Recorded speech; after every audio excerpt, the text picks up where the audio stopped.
Greetings, my dear friends. Welcome to another episode of the Pat and Jeff Show. I'm your host, Patrick Gunnels, joined by my co-host, Dr. Jeff Solitzer. We are Pat and Jeff, and we're here to talk about the truth about our world. Jeff, how are you today, sir? Hey, I'm great, Patrick. How you doing? You sound like I'm on the home stretch. I'm about to have date night with my wife. We have only one child, and that child is the baby, and she's been sleeping really well lately. And when she's all on her own, she's really not a big deal. And so it's going to be, I think, a good shot at chicken fried steak and Deep Space Nine. So I'm very excited about that. How about yourself? How are things going with you in the land of beautiful trees and left-wing kooks? It's good. It's all good. Talking about kids and stuff. We had our grandkids yesterday, and I get where you're coming from. We had our 4-year-old and our 6-month-old, so it was kind of a zoo. But it's all good. We love that kind of stuff. My wife is in a bird. Yeah, so it's a lot of fun. So we're going to talk about the Senior Executive Service today. Yeah, I know some people might know about it, but I thought it was important to bring it back up and not let these secrets fall. Because, we were following up from last week's show on the 6,000 patents. So I thought, let's talk about some other things that are kind of secretive. And then we can get into the second internet, too, what they've done to our internet. And maybe we can get into those two topics today, and maybe a third if we have time. That's pretty exciting. Okay, so I'll just start when we start with some of the stuff you've mentioned. And we'll start with just good old-fashioned Wikipedia. The Senior Executive Service is a position classification in the United States Federal Civil Service equivalent to general officer or flag officer rank in the armed forces, created in 1979 when the Civil Service Reform Act of 1979. Sorry, I just tried to get fancy, and I'm immediately regretting it. One sec. There we go. When the Civil Service Reform Act of 1978 went into effect under President Jimmy Carter. According to the Office of Personnel Management, the SES was designed to be a corps of executives selected for their leadership qualifications, serving in key positions just below the top presidential appointees as a link between them and the rest of the federal civil service workforce. SES positions are considered to be above GS 15 level of the general schedule and below level 3 of the executive schedule. Career members of the SES ranks are eligible for the Presidential Rank Awards program. Up to 10%. You want me to stop there? Yeah, just real quick. I just wanted a key point, and then you should read on, maybe another paragraph or two. But remember, they are selected. That was a key statement and probably should have been bolded, So these are people who are making tremendous decisions every day about our government and how our government acts, and they've been selected.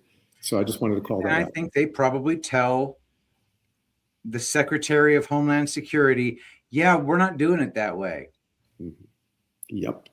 I would agree. Even though the Secretary of Homeland Security is probably a tool for the cabal as well anyway. But it's the secret, this Senior Executive Service is really the entity that's been running the deep state for a lot of years. I mean, they are the deep state. Yeah, agreed. About half of the SES is designated career reserved, which can only be filled by career employees. The other half is designated general, which can be filled by either career employees or political appointments as desired by the administration.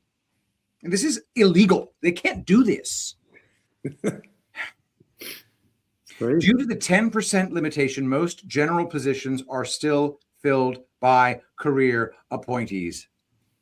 Senior level employees of several agencies are exempt from the SES, but have their own senior executive positions. These include the FBI, the CIA, the DIA, the National Security Agency, Transportation Security Administration, Federal Aviation, blah, blah, blah, blah, blah. Okay.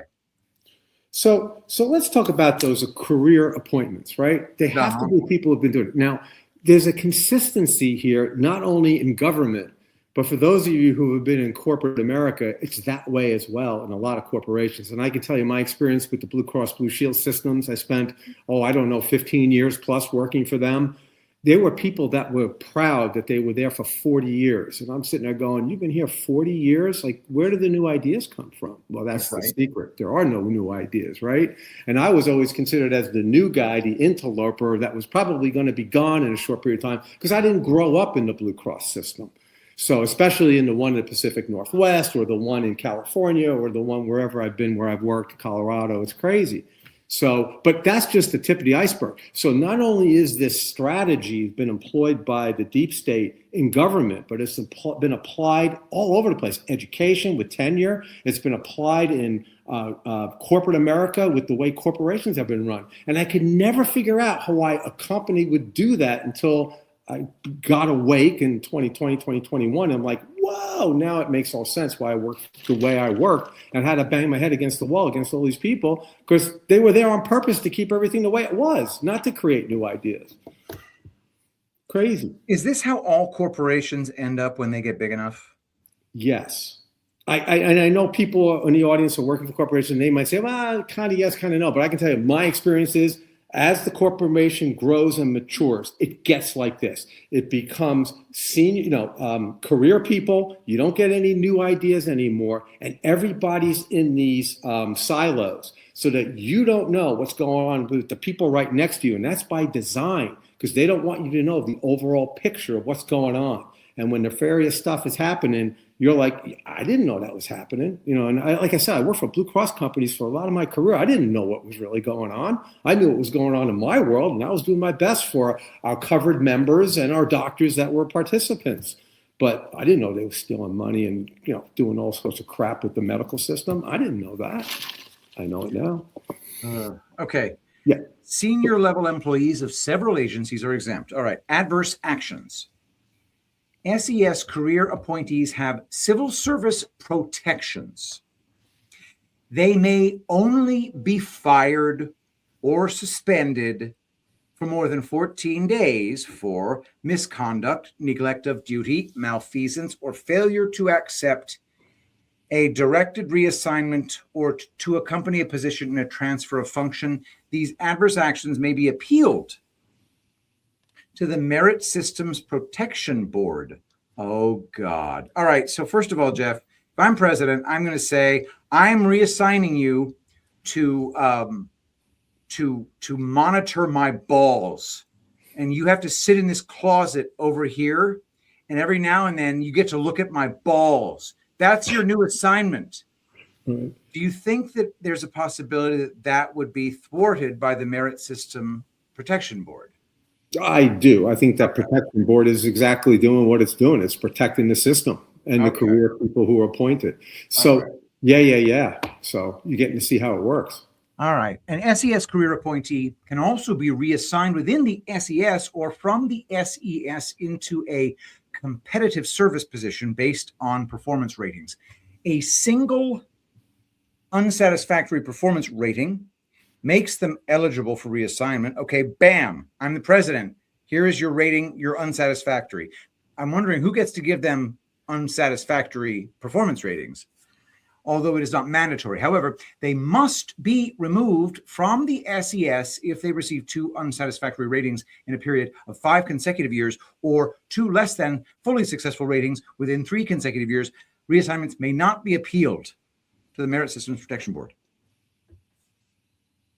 Yeah, just read the next paragraph. Well, the last one, by contrast. Let's read that one. All right. By contrast. By contrast, non-career and limited term SES appointees are generally not subject to removal protections and may be removed from the SES at any time. Non-career. So if you're a career SES, you are just protected from the law, essentially, because the law says that there will be one executive. The executive branch will be in the person of a president. Well, they're within the executive branch and yet are not subject to the rule of the executive, the chief executive. It's breathtaking. It's a complete usurpation of the Constitution. Yeah, and control of the government. I don't know if you have to read much more on this, except maybe just the salaries to give everybody an idea. But I mean, they're kind of low in my mind. I would think these people are getting tons of money, but then maybe they're getting it other ways, Yeah, stuff like that. they also get all these bribes that they take off the books. Exactly. So maybe we should go to number 2 and see what you think there. Why not? Absolutely. Yeah. Going to the next one. Yeah. And this one is, this looks kind of sexy. Yeah. Deep State, Shadow Government Revealed, Senior Executive Service. This is the Millennium Report.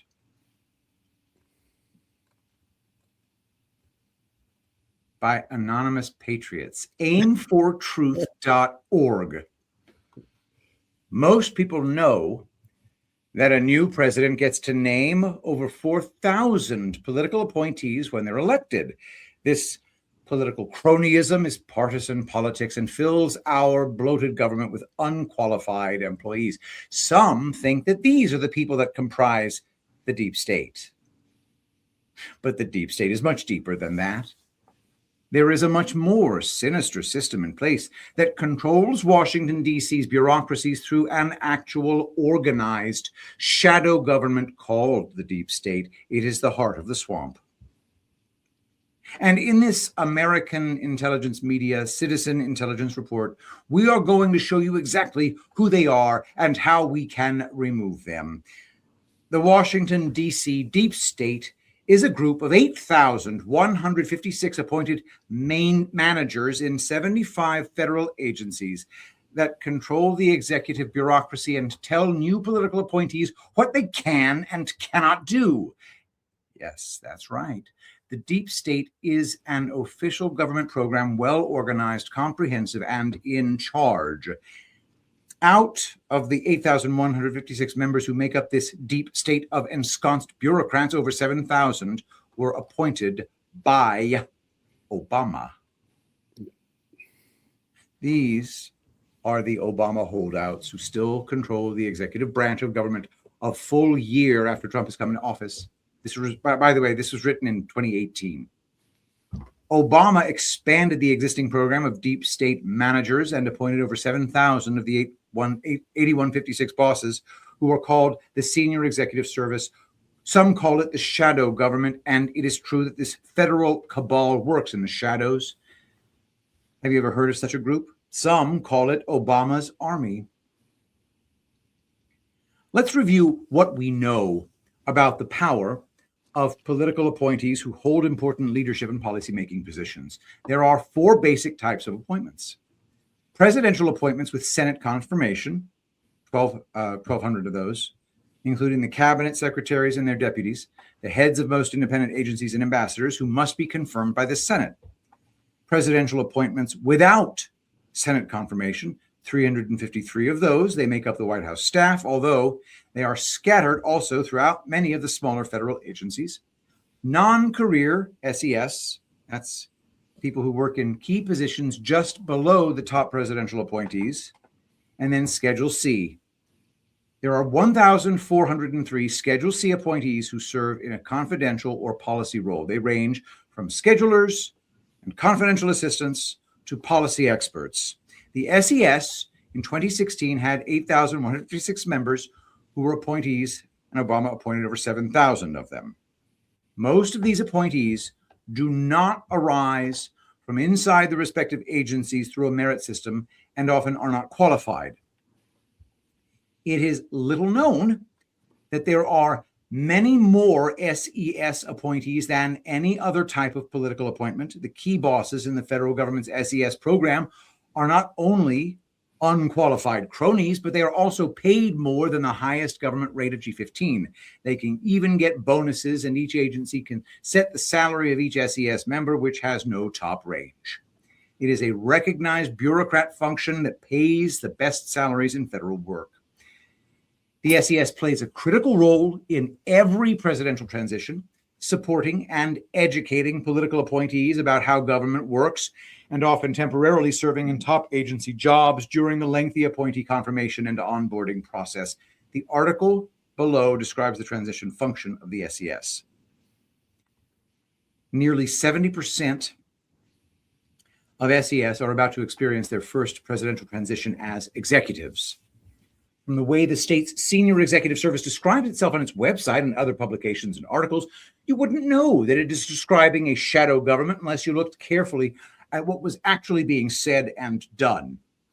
The SES consists of men and women, non-career and career officials charged with leading the continuing transformation of government. SES officials are neither accepted nor competitive service appointments. SES appointees typically support officials with the implementation of current administration policies. In reality, they are today entrenched bureaucratic personnel who do the bidding of the Obama-Clinton regime and their globalist masters. The SES was established by the Civil Service Reform Act of 1978 as an executive branch personnel system. SES members serve in key positions just below the top presidential appointees and are the major link between senior officials and the rest of the federal workforce. The two types of SES positions are general, which can be filled by any type of appointment, and career reserved, which can be filled only by a career appointment. There's that only by one of these people again. It's like being a made man in the mafia. I don't know what to say. I mean, I know this already because I studied it back in 2018, in 2017, because Trump got into office, and I noticed, and I was getting all my information from, independent media, and I just kept hearing these reports. He's not allowed to bring in his own people. The deep state is stopping him. The senior executive service, they stop everything Trump does. They're the ones surveilling every single phone call he makes. They're the ones leaking it to the press. And they're still around, still allowed to breathe free air. The following types of appointments may be made in the SES. Non-career appointments are to a general SES position that generally is of top policy determining character, who shares with presidential appointees the advocacy of current administration policies. They can be made without regard to competitive requirements. Agencies may also set the pay level of the appointee. Career appointments have no time limitation and provide certain job protections and benefits not conferred by non-career and limited appointments. Limited term appointments are non-renewable appointments for a term of 3 years or less. Limited emergency appointments are non-renewable appointments not to exceed 18 months to a general SES position established to meet a bona fide, unanticipated, urgent need. The senior executive service covers most managerial, supervisory, and policy positions in the executive branch above grade GS-15, except those that require Senate confirmation. The SES is a system in which salary and career status are personal rather than dependent on the position occupied. There are two main types of SES positions. All right, we've been here already. Yeah, I think we got it. But did you notice earlier on you read that they're able to get a bonus with no limit? So their salaries are somewhere between 150 and 2.25 right now, or as of whatever that date was. I think the other article, the Wikipedia, was 2022. I can't remember the date, but they're getting all their money from these bonuses. They're probably getting $1 million bonuses. God knows what they're getting based on their status and how corrupt they are. So if you go to number 3, now this is interesting. Now this is an article, it's a Substack that some person wrote. And, while I was reading it, I was kind of identifying the fact that I think this person is supporting the SES and the concept. I mean, she is not bashing the SES, but why I wanted to continue with this article is because she lists a whole bunch of people who were ex-SES members, which won't surprise us when you see some of the names. Oh, yeah. Okay, so beginning this Substack, is the deep state real? And this is from Alexander's Posts.substack.com. So it's a man, Alexander Phillips. Yeah. Can the senior executive service be the deep state everyone is talking about? This article was written June 5th, 2023. The Senior Executive Service Corps It's a corps of senior executives in the United States federal government who are responsible for leading and directing the work of the federal government. It was created by the Civil Service Reform Act of 1978 and is designed to provide the federal government with a flexible and mobile workforce capable of responding to changing needs and priorities. The Civil Service Reform Act of 1978 was passed during the presidency of Jimmy Carter. Carter signed the act into law October 13th, 1978. The purpose of the SES is to provide leadership and direction for the federal government and to ensure that federal programs and services are effectively managed and delivered to the American public. The SES is made up of career and non-career appointees who serve in positions just below the top-level presidential appointees. These executives are responsible for managing and directing the work of federal agencies and departments, developing and implementing policies, and ensuring that federal programs are carried out in accordance with applicable laws and regulations. The SES is organized into 5 levels, each with its own pay range and qualifications. SES Level 1 is the highest level, with responsibilities that are national or international in scope. These executives are typically responsible for managing large organizations or programs and have significant policymaking responsibilities. SES Level 2 is responsible for managing complex organizations or programs that have a significant impact at the national or agency level.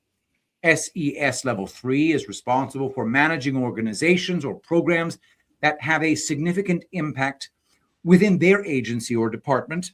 SES Level 4 is responsible for managing programs or projects with significant impact within their office or division. SES Level 5 is responsible for managing programs or projects with significant impact within their office or team. To be eligible for the SES, candidates must have significant executive level experience, possess the necessary qualifications, and be selected through a competitive process. Once appointed, SES members are subject to performance-based pay adjustments and can be reassigned to different positions or agencies as needed. The SES is a critical component of the federal government's leadership structure and plays a vital role in shaping and implementing policies that affect the lives of Americans. These highly skilled and experienced executives are responsible for managing and directing the work of federal agencies and departments and for ensuring that the federal government operates efficiently and effectively. So we know they're doing a great job, right? Because they're around. They're not getting fired. Right. Well, they hang around. They make sure that we're operating the government efficiently and effectively. We know that's like the last thing that's being done with our government. But I digress. So, yeah. So that's what career appointees do for you, right? Yep. SES imagery. The Senior Executive Service is a United States federal government personnel system that includes top managerial, supervisory, and policy positions. The logo of the SES incorporates several symbols that represent the values and ideals of the SES. It features a shield with a gold eagle in the center. The eagle represents the national symbol of the United States and symbolizes the SES's commitment to public service and loyalty to the country. The shield is divided into 3 parts.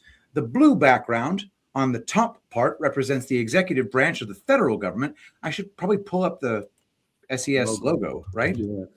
I think it was at the top. Was it at the top of this article? It might have been. I don't know, but I'm gonna Senior Executive Service logo. All right, there we go. Got it. Okay, so there it is, and I'm going to share that one.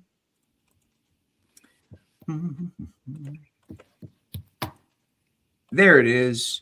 Okay, so while you can see this lovely Department of the Air Force Senior Executive Service. Okay, so I think that's the gist.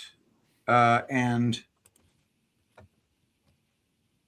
oh, wow, look at that logo. All right, so I'm just going to go back to the Alexander, past SES members, sorry. Okay. And there we go. The shield is divided into 3 parts. The blue background on the top part represents the executive branch of the federal government, while the white and red stripes No, I don't see the damn white and red stripes. I don't see any stripes.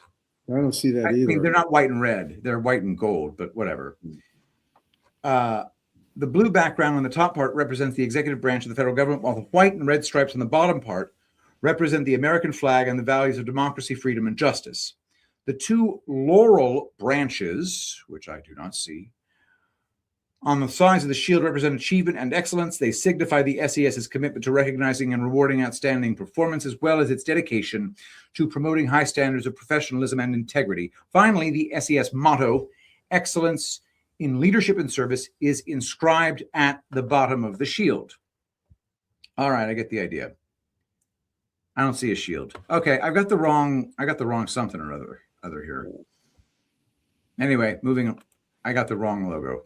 That might be the one with a limited number of logos with the SES. So anyway, the title of the article is the deep state real? He's just giving us he's copying and pasting from Wikipedia.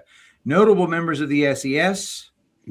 Yeah, let's talk about this. Yeah, the list of members of the SES over the years is quite long. However, there are some notable individuals who have served in the SES, along with brief information about their backgrounds, years of service, and the presidents under whom they worked. 1, Susan Rice. Background, diplomat, public service, 1993 to 1997, 2009 to 2013. Okay, David Petraeus. Background, military officer, otherwise known as a general in public service. Okay, good for him. Mary Jo White. Background, attorney in public service. Notable accomplishments. As U.S. Attorney for the Southern District of New York, she oversaw several high-profile cases, including the prosecution of terrorist Ramzi Youssef in the 1993 World Trade Center bombing, etc. Josh Koskinen, a businessman and public servant. As Deputy Director for Management at the OMB, Office of Management and Budget, he led efforts to improve the management and efficiency of federal agencies. Michael Hayden, we know that guy. He was director of the National Security Agency. He oversaw efforts to modernize and expand U.S. intelligence. Robert Gates, Deputy Director of Central Intelligence. He played a key role in shaping U.S. policy on national security. Kathleen Sebelius, who became, she became Secretary of Health and Human Services. Leon Panetta, he was Chief of Staff, played a big role. He was Director of the CIA. Eric Holder, we all know who that is. John Brennan, Sally Yates, Robert Mueller, Janet Napolitano, Lisa Monaco, she was Assistant Attorney General for National Security. John Kerry, well, we know who that is. Andrew McCabe, Jay Johnson, who was General Counsel of the Department of Defense. He oversaw legal issues, Homeland Security, etc. Loretta Lynch, Samantha Power, Avril Haines. SES members who were outspoken about the Trump-Russia collusion hoax. Several individuals on this list were known for being outspoken about their concerns or suspicions regarding the Trump campaign and potential collusion with Russia during the 2016 U.S. presidential election. Susan Rice, David Petraeus, who said there was probably some sort of collusion, Mary Jo White, Michael Hayden, Kathleen Sebelius, Sally Yates, Robert Mueller, Janet Napolitano, Lisa Monaco, John Kerry. In October 2020, several former intelligence officials, including some SES members, signed a letter stating that the information contained in a laptop purportedly belonging to Hunter Biden and obtained by Rudy Giuliani was likely a part of a Russian disinformation campaign. The officials who signed the letter included John Brennan, James Clapper, etc. All SES, deep state. Yep. So I just thought it was good to see who these people are. Like, where did these people come from? And they come from the SES. The SES is the generation of it generates deep state activity and personnel, clearly. And it probably still does. Okay, deep state theory. Proponents of the deep state theory, which we do not need to have defined here, argue that there are powerful and influential government officials who operate outside of public scrutiny and who use their positions to advance their own interests and agendas. They point to examples such as the CIA's involvement in the Iran-Contra affair in the 1980s and the FBI's surveillance of civil rights activists in the 1960s as evidence of the deep state's existence and influence. Critics of the deep state theory argue that it is a baseless conspiracy theory. Okay. Yeah.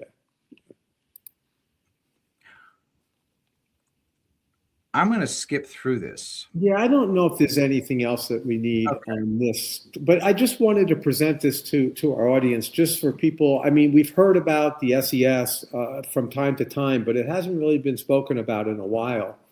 I think Trump's dismantling it as we speak, or in my mind, because I know about it, I believe in 100% control. I think it's already been dismantled, but nonetheless, it's something we need to keep in the back of our minds. And it could lead into the next story. I have another story coming up that I thought would be important. Unless, Patrick, you have anything else you wanted to add on SES? No. I think it's pretty clear that there's a deep state. I don't think it's a theory. I think it's well known. The way the SES is defined, the way the SES was conceived, they just said, hey, we want to make a deep state. So here's your deep state. It's as simple as that. Yep. It's not a theory. The SES is the deep state. Unaccountable. Okay, so this next topic is something that it was a post on one of the chats that I frequently visit, and just looking at it, and I thought, oh, that's kind of interesting. It speaks about the a second internet. Now, the theory is that the internet was founded, as we all know, or so we think, a military operation that was created, and and it was eventually pushed into the public arena, and we all have access to it. But there's something interesting about it that we'll find out about the real, creation of the internet and where it is today. So let's kind of present that one, number 4. So this is how the internet was invented. In 40 years, the internet has morphed from a military communication network into a vast global cyberspace. And it all started in a California beer garden. By Ben Tarnoff. This article is from Friday, the 15th of July, 2016. In the kingdom of apps and unicorns, Rosati's is a rarity. This beer garden in the heart of Silicon Valley has been standing on the same spot since 1852. It isn't disruptive, it doesn't scale, but for more than 150 years, it has done one thing and done it well. It has given Californians a good place to get drunk. Hey, this is good writing. I'm already pulled in. Right. During the course of its long existence, Rosati's has been a frontier saloon, a gold rush gambling den, and a Hell's Angels hangout. These days, it is called the Alpine Inn Beer Garden, and the clientele remain as motley as ever. On the patio out back, there are cyclists in spandex and bikers in leather. There is a wild-haired man who might be a professor or a lunatic or a CEO scribbling into a notebook. In the parking lot is a Harley, a Maserati, and a horse. It doesn't seem a likely spot for a major act of innovation, but 40 years ago, make that 50 years ago this August, a small team of scientists set up a computer terminal at one of its picnic tables and conducted an extraordinary experiment. Over plastic cups of beer, they proved that a strange idea called the internet could work. The internet is so vast and formless that it's hard to imagine it being invented. It's easy to picture Thomas Edison inventing the light bulb because a light bulb is easy to visualize. You can hold it in your hand. You can examine it from every angle. The internet is the opposite. It's everywhere, but we see it only in glimpses. The internet is like the Holy Ghost. It makes itself knowable to us by taking possession of the pixels on our screens to manifest sites and apps and email, but its essence is always everywhere. This feature of the internet makes it seem extremely complex. Surely something so ubiquitous yet invisible must require deep technical sophistication to understand. But it doesn't. The internet is fundamentally simple, and that simplicity is the key to its success. The people who invented the internet came from all over the world. They worked at places as varied as the French government-sponsored computer network Cyclades, England's National Physical Laboratory, the University of Hawaii, and Xerox. But the mothership was the U.S. Defense Department's lavishly funded research arm, the Advanced Research Projects Agency, ARPA, which later changed its name to the Defense Advanced Research Projects Agency, DARPA, and its many contractors. Without ARPA, the internet wouldn't exist. As a military venture, ARPA had a specifically military motivation for creating the internet. It offered a way to bring computing to the front lines. In 1969, ARPA had built a computer network called ARPANET, which linked mainframes at universities, government agencies, and defense contractors around the country. ARPANET grew fast and included nearly 60 nodes by the mid-1970s. But ARPANET had a problem. It wasn't mobile. The computers on ARPANET were gigantic by today's standards, and they communicated over fixed links.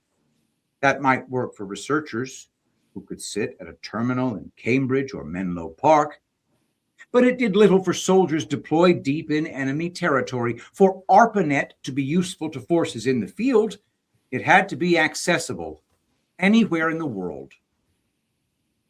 Picture a Jeep in the jungles of Zaire or a B-52 miles above North Vietnam. Then imagine these as nodes in a wireless network linked to another network of powerful computers thousands of miles away. This is the dream of a networked military using computing power to defeat the Soviet Union and its allies. This is the dream that produced the internet. Making this dream a reality required doing two things. The first was building a wireless network that could relay packets of data among the widely dispersed cogs of the U.S. military machine by radio or satellite. The second was connecting those wireless networks to the wired network of ARPANET so that multi-million-dollar mainframes could serve.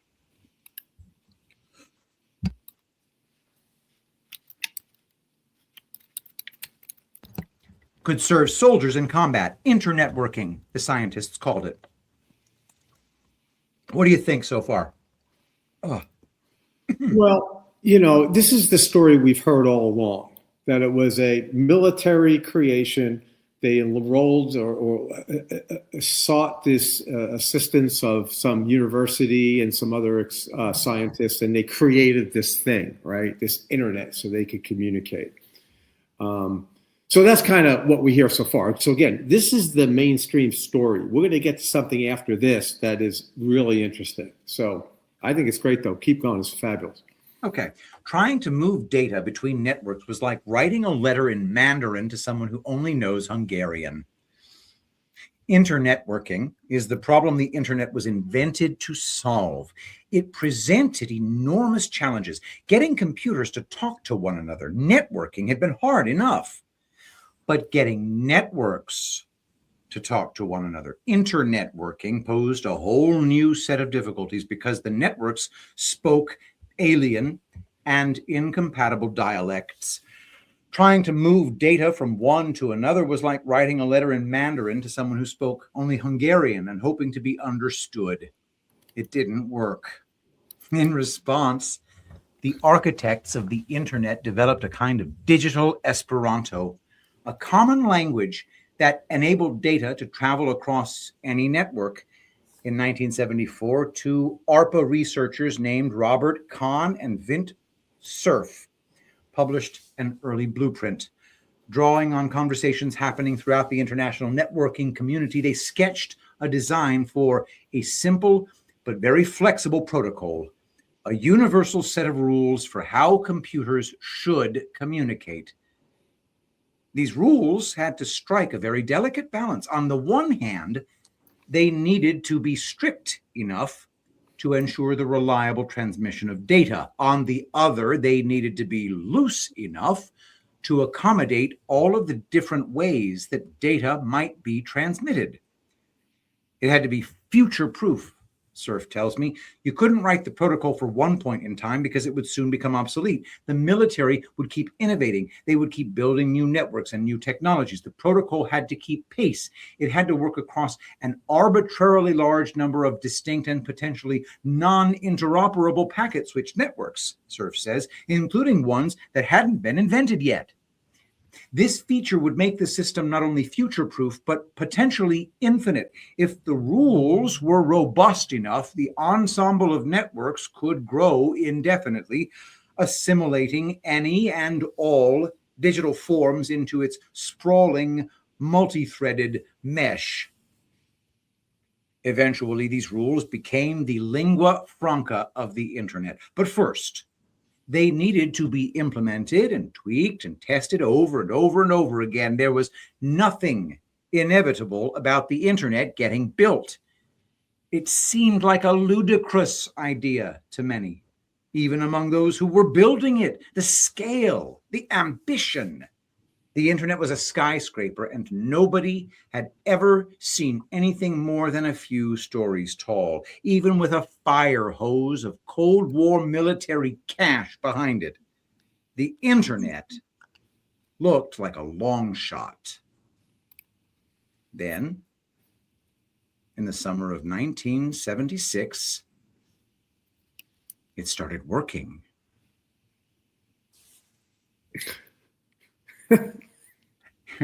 If you had walked into Rosati's beer garden on the 27th of August, 1976, you would have seen the following.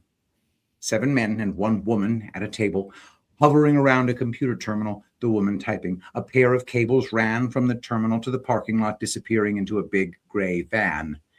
Inside the van were machines that transformed the words being typed on the terminal into packets of data. An antenna on the van's roof then transmitted these packets as radio signals. These signals radiated through the air to a repeater on a nearby mountaintop where they were amplified and rebroadcast. With this extra boost, they could make it all the way to Menlo Park, where an antenna at an office building received them. It was here that the real magic began. Inside the office building, the incoming packets passed seamlessly from one network to another, from the packet radio network to ARPANET. To make this jump, the packets had to undergo a subtle metamorphosis. They had to change their form without changing their content. Think about water. It can be vapor, liquid, or ice, but its chemical composition remains the same. This miraculous flexibility is a feature of the natural universe, which is lucky because life depends on it. The flexibility that the internet depends on, by contrast, had to be engineered.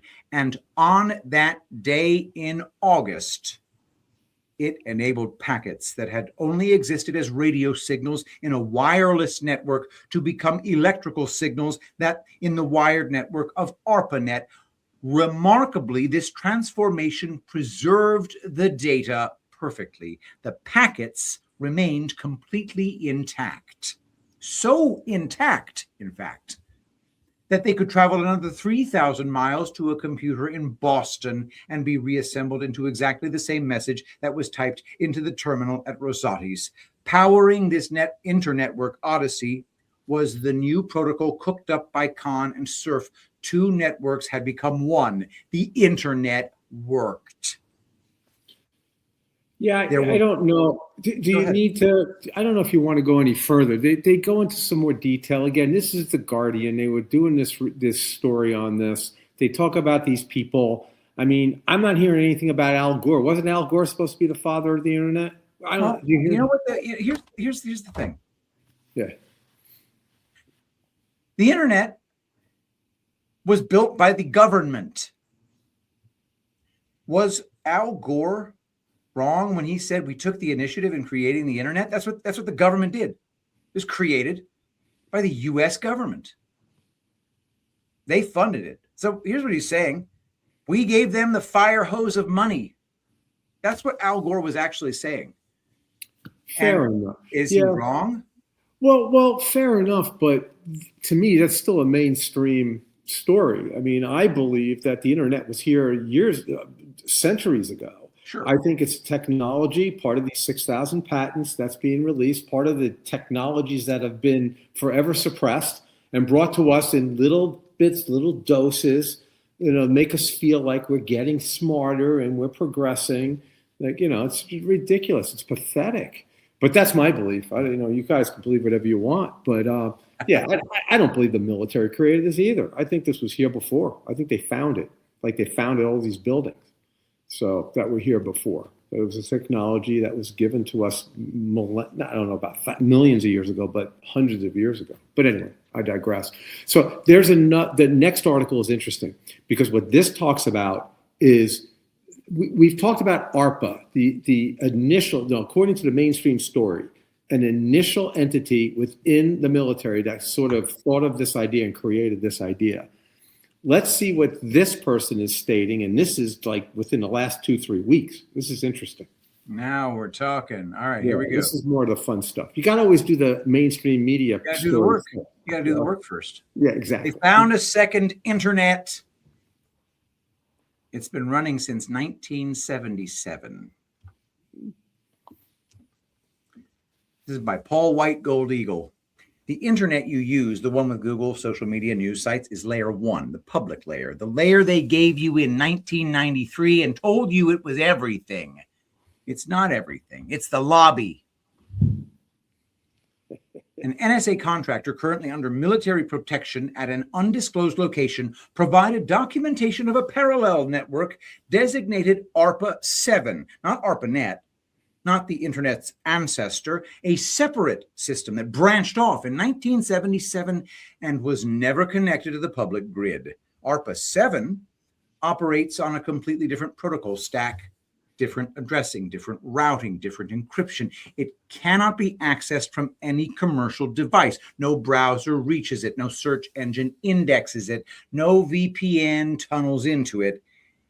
It requires hardware that isn't sold, terminals that aren't manufactured for the public, access codes that change every 11 minutes based on a quantum random algorithm.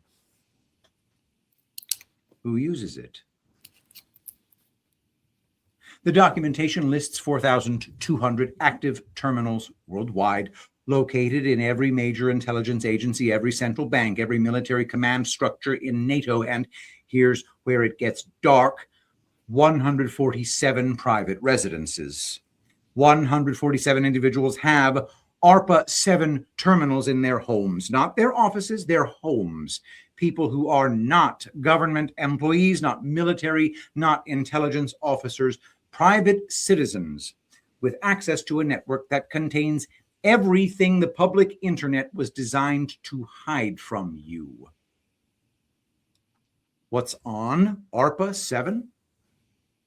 The real financial ledger, the one that shows actual global wealth distribution, not the Forbes list fantasy, medical research that was completed decades ago and never published, energy technology patents that were classified the day they were filed, communication with installations that don't exist on any map, and archives. Complete, unedited historical archives, every event, every war, every assassination, every pandemic, documented from the inside by the people who planned them.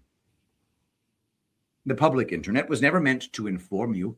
It was meant to contain you, give you the illusion of unlimited information while keeping you inside a sandbox, every search result filtered, every algorithm tuned, every fact check designed to keep you on layer 1, the lobby, forever. The real conversations, the real decisions, the real history, all of it happening on a network you were never supposed to know existed. The NSA contractor copied 7 terabytes before extraction. The files are now distributed across the quantum financial system, evidentiary network, immutable, permanent. The 147 private terminals have been identified, their locations logged, their owners known. Every message sent on ARPA 7 in the last 48 years is now in the hands of the military tribunal. They built a private internet to plan the enslavement of the world. They forgot that every network, no matter how secret, leaves a trace when you have quantum decryption. The second internet just became the largest crime scene in human history. Code ARPA 7, layer 2, 147 terminals, 7 TB extracted. You were given the lobby and told it was the building. The building just got raided. The internet, you know, is a cage. Share this before they reinforce the bars. Mr. Kidpool 17, 10:40 p.m., May 7th, 2026. Yeah, so it's pretty recent, right? Now catch this. Did you see up in the paragraph you read, the NSA contractor copied 7 terabytes? Right? Yeah. Okay, who could that be? Could that be John McAfee? Remember McAfee was talking about the 31 terabytes that he had on the deep state? I like that. Yeah, I don't know if he's definitely alive. Yeah, oh, for sure. There's no doubt about it. The whole story is such a joke about what happened to him in 2021 and all this craziness. But I'm sitting here thinking, this is the McAfee stuff. I think it's Epstein stuff. I think it's everything that they had. And here's the other piece. I don't know if you see it this way or not, Patrick, but remember the big news story around that Karg Island, Charg Island in Iran, that Trump was so dedicated to blow up and attack that island? Well, there were some people that were theorizing in these chats and things like that over the last, say, 2 months, but it was more of a theory a month or so ago when all that was happening, maybe 2 months ago, that Karg Island was a place where one of these terminals existed. And they went in and took all this data and captured all this data to use against the deep state in all over the world, like all over these criminals, so that they memorialized everything. Because these freaks of nature that have done all the evil things they've done, they've recorded it all. They've saved it all because they're so proud of what they've done because we're so stupid to know they even did it. Well, now we have it. And I think we've had it for a while. I think this is just a story becoming to us, to our consciousness now, but I think it happened before. So anyway, that's why I wanted to tie this in. They also mentioned patents, right? Patents are a part of this and some other technologies that have been suppressed. So it all kind of comes together. So when I saw this, I was like, oh man, I got to present this to everybody. I thought this would be pretty cool. So, that was wonderful. And this Paul White Gold Eagle. Well, he's a good writer. Yeah, and then at the bottom of this, it says Mr. Kid Pool. And now, Mr. Pool has been something that's come up on several chats. Now, who is Mr. Pool? And I won't go into that. I don't know. But there was something else that's emerged that I don't know if we have time to get into. That's up to you, Patrick, if we have time. But it's kind of an interesting perspective. I'd have to send it to you. I didn't send it to you yet. But if we have time or if we don't, it's up to you. What's the, is it not in my email? No, I'm going to send it right as of now. Here, you'll have it in a second, as fast as my internet can send it to you. There it goes.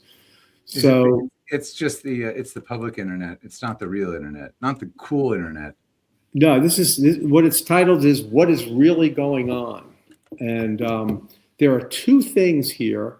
One of them is by this Mr. Kid Pool. It's another article about the human body. I don't know if we want to do that one as much as if you go down further. Forget that article for now because that's really Telegram. Cool. It's a Telegram piece, and it says on May 14, the Pulse. Let's see what. Yeah, see where it says on May 14, 2026. I sent it to you. The Pulse. Do you see it? No. Ooh, okay. Okay. Pause. Hang on a sec. All right, we got it now. The Pulse. The sun just fired a weapon at Earth. Yeah, that's right. May 10th. Sunspot AR 4436 erupted. M5.7, military classification severe. It ripped a hole in the solar corona and launched a plasma wall at 650 kilometers per second directly at this planet. NOAA confirmed impact window May 13th, tomorrow. Radio blackouts already hit the Atlantic. GPS degradation across northern Europe. The magnetosphere is buckling. This is not weather. This is timing. May 13th, CME impact. What is CME? I don't know. Communications, some form of Communications disrupted. May 13th, Trump boards Air Force One. Destination Beijing. May 14th, Trump sits with Xi behind closed doors. May 15th, Jerome Powell's last day. Warsh takes the chair. 3 days, the sun goes dark. The president disappears into the dragon's capital. The Federal Reserve changes hands all at once. You were told to watch for the blackout. You were told it wouldn't look like what you expected. You were told the sun would send the signal. AR 4436. Add the digits. 4 plus 4 plus 3 plus 6 is 17. The sun is sending Q. Hey, Patrick, hold 1 second. CME is the Chicago Mercantile Exchange. Got it. That's what that is. And that's happened before, by the way, but keep going. Yeah. When the grid flickers, Starlink holds. Guardian protocol, 37.5 gigahertz. The frequency they told you was experimental. It's not experimental. It's the replacement. Old system goes dark. New system goes live. The QFS doesn't activate during calm. It activates during chaos because chaos is the only moment the old controllers can't interfere. When you lose signal for 72 hours, $4,717 per ounce gets revalued. While your screen goes black, Tier 4B locks in. While they tell you solar storm, the ledger switches. They need you offline for the transfer. Prepare your documents, charge your devices, tell your family. When the lights flicker, don't panic. It's not destruction. It's the switch. Yeah, so this was on the 17th letter chat or whatever, Telegram channel, if you will. And he posted this. Now, there's claims this is supposed to be Junior, JFK Jr. I don't know. But all right, part two. Interesting, yeah. You hear what's going on. I mean, all this stuff is it's all chaos by design because we're chasing our tails. But what it's doing is it's keeping us occupied while they're throwing a switch for the QFS. That's what this person is claiming. It freaking fits, man. I know. It does. And now let's read the next one, and then we can talk about it. It reads pretty quickly. It's cool enough. Yeah, read the next one, please. The next one. He's in the air right now. As you read this, Air Force One is descending into Beijing. Xi Jinping has prepared a welcome ceremony at the Great Hall of the People. Not a meeting room, not a side table at a summit. The Great Hall. You don't prepare a ceremony for a negotiation. You prepare a ceremony for a signing. 3 weeks ago, tariffs were at 145%. Today, they're at 30%. That's not a trade war. That's a controlled demolition of a system that was never meant to survive. The court ruled yesterday. Appeals court paused the block on Trump's global tariff. 10% baseline locked. Every judge who tried to stop it just got overruled. The legal wall is built. Now, read the sequence. May 6th, Geneva, tariffs slashed. Handshake. May 10th, Trump tells Atkinson, I want to see the gold. May 12th, CPI, Consumer Price Index, hits 3.8%. Inflation surging. The old dollar is bleeding out in public. May 13th, he lands in Beijing. The dollar is dying on schedule. They're not hiding it anymore. 3.8% inflation, the highest in 3 years. Energy costs from a war he started, a war that chokes Iran and kills the petrodollar at the same time. 2 birds, 1 blockade. While the old currency burns, the new one is being loaded. Gold-backed, quantum verified, already coded into sovereign wallets across 209 nations. You were told this would happen during chaos. You were told the switch happens when nobody is watching the right screen. America is watching inflation. Beijing is watching the signing. The man just flew into the Dragon's capital with his family, his Secretary of State, and a deal the world hasn't seen since Bretton Woods. 1944 built the dollar. 2026 replaces it. He told you. Believe him. And that's it. That's the memo. I sat here and I read it. I got chills. I mean, it was amazing. This was like 2 mornings ago. And I'm looking at this going, there's a lot to this. I mean, when you see all the chaos going on, Trump and Xi and Beijing and all that stuff going on, I think they're formalizing the quantum financial system. And I think think about what the Clarity Act was just approved through the Senate today or yesterday. Was it yesterday maybe? Or today, and it's going to the House. I mean, it's coming, man. And as soon as that Clarity Act is approved, now you've got cryptocurrencies as part of our treasury. I think that's what that means.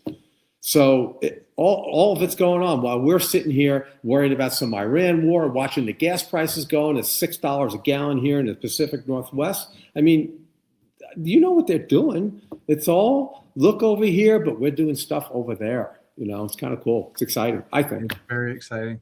Yeah. Jeff, as always, a pleasure to do this show with you. To all of you in the audience, please hit the thumbs up on this video. It helps enormously when you do that. We like to get on that leaderboard. So thanks so much for doing that. Thank you in advance. You can find me on Twitter, pgunnels1. And of course, this is the P. Gunnels Rumble channel. And we're going to do this show every Saturday for as long as you'll keep watching us. Jeff, what else you got in the hopper?